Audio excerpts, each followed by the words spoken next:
Okay, there's a Louisiana law that's going before the Supreme Court, and one of the things that this law's proponents are talking about is the fact that we need to stop treating abortion clinics as though they are petitioning on behalf of their customers. We would never let used car dealerships fight against lemon laws, challenge a lemon law before the Supreme Court on behalf of their customers.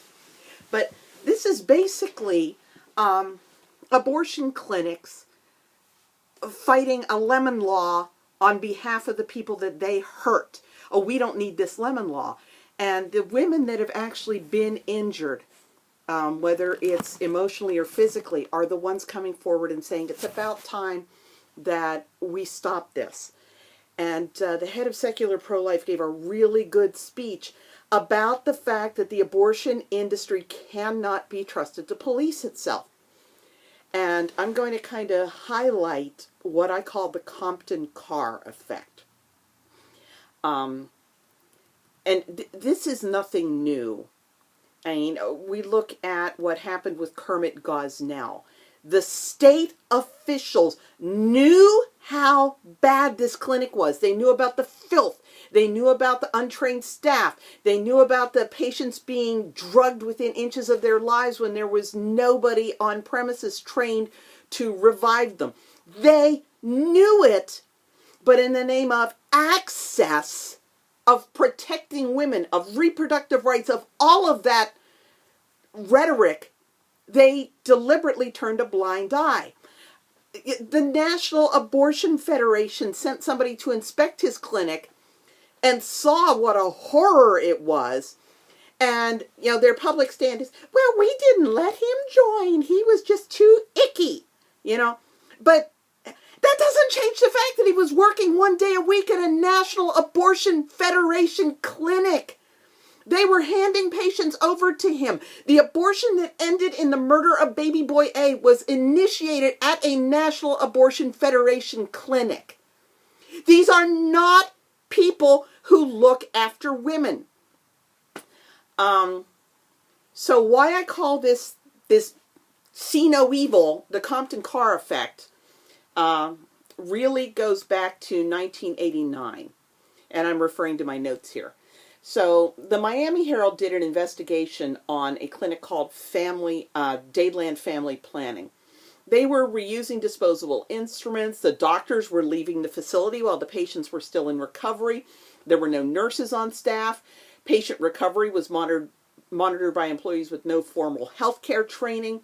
The stirrups on the procedure tables were covered with blood. The oxygen mask had lipstick from the previous patient. And abortions were being sold to women who weren't actually pregnant. They just thought they were. Now, Dr. Richard Litt, who had performed abortions at Dadeland until 1981, told the Miami Herald that he quit because the owners wanted him to do too many abortions in a single workday, wanted him to do abortions too late in the pregnancy. And he also complained that somebody in the clinic stole his prescription forms and forged his signature to get narcotics in bulk. Oh, look at that drug dealing! Shades of Kermit Gosnell. Okay, Litt said that Dadeland is a scumhole. I wouldn't send a dog there. They should be in jail. Okay. But this wasn't the worst. A dying woman was given little more than tea and sympathy. Ellen Williams had an abortion performed there. Dr. Singh, I believe it was. Sent her home. She's having complications. She comes back doubled over in pain. The owner, Betty Easton, gave her a cup of tea. I can't remember whether Singh also saw her, but I do know that Nabil Ghali, who was run out of, was it Kentucky or Tennessee, for sexually abusing his 14-year-old goddaughter. He had a horrible, horrible track record. Of course, they hired him. Why the hell not? We do know he treated her, scraped her out.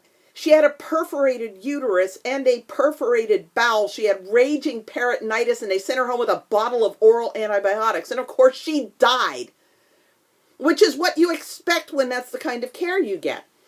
But when the state legislature tried to crack down on these abortion clinics that were hiring people like this guy, like Nabil Ghali, and he's truly awful.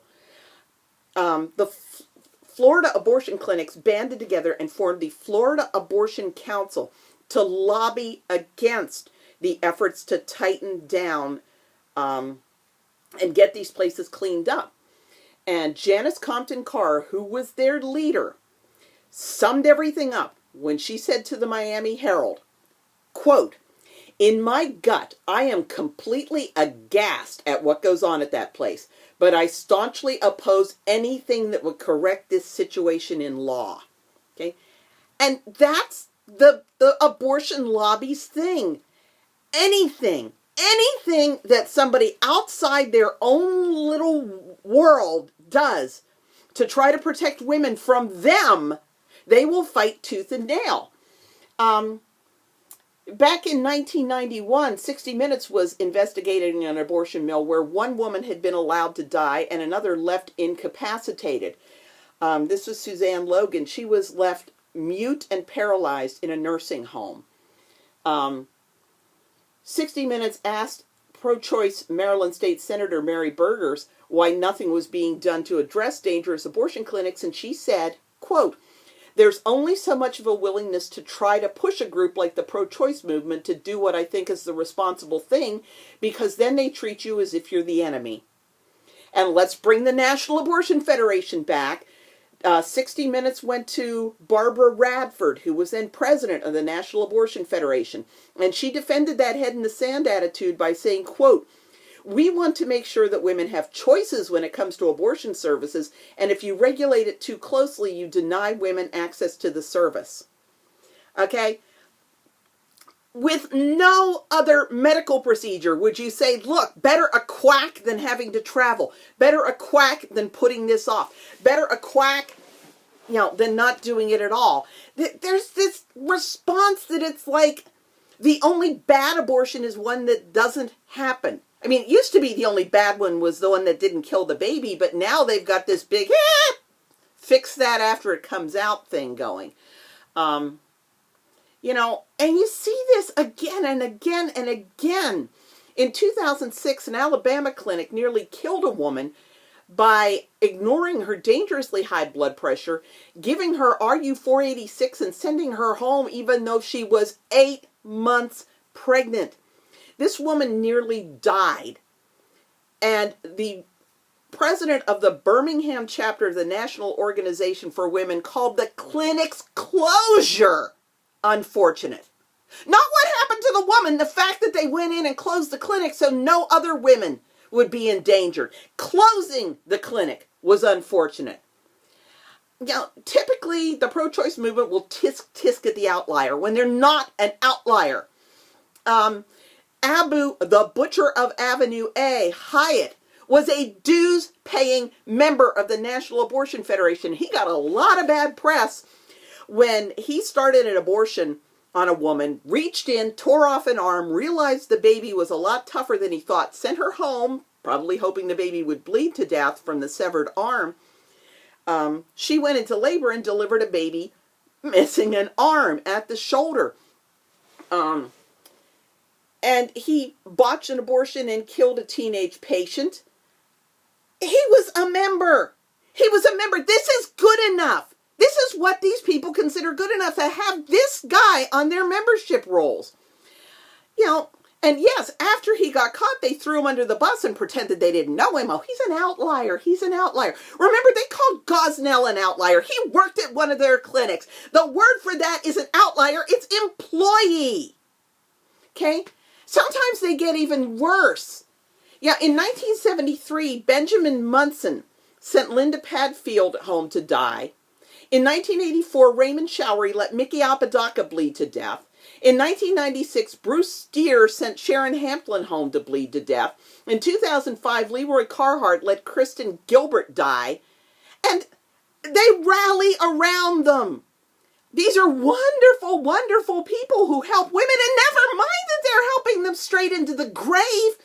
What the hell is wrong with a political movement that is perfectly willing to see the people that they supposedly are there to protect die sooner than take steps to protect them?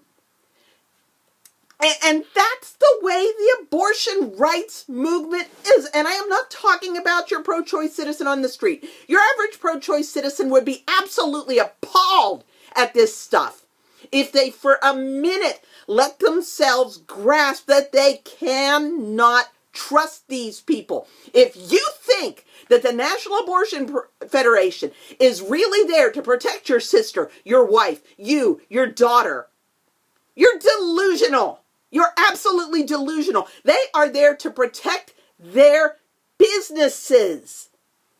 The National Abortion Federation is a lobbying group. Planned Parenthood funnels money into their own lobbying group. They're lobbying all the time. And what are they lobbying against? Health and safety regulations. Okay?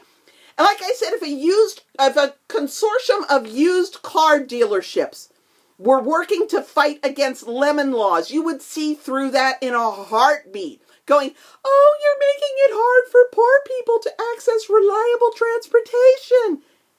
You would see that that's a load of horse crap. But for some reason, when the abortion business does this, when people are dying, vulnerable women are dying because these people are doing this. And still you're like, well, I guess they really are there to protect women because that's what they say in their talking points. And that's what their slogans say. And it even says that on their website. You wouldn't take that from R.J. Reynolds. You wouldn't take it from a used car dealership. You wouldn't take it from Walmart. But for some reason, when abortion clinics do it, people swallow it hook, line, and sinker, and I'm sick of it.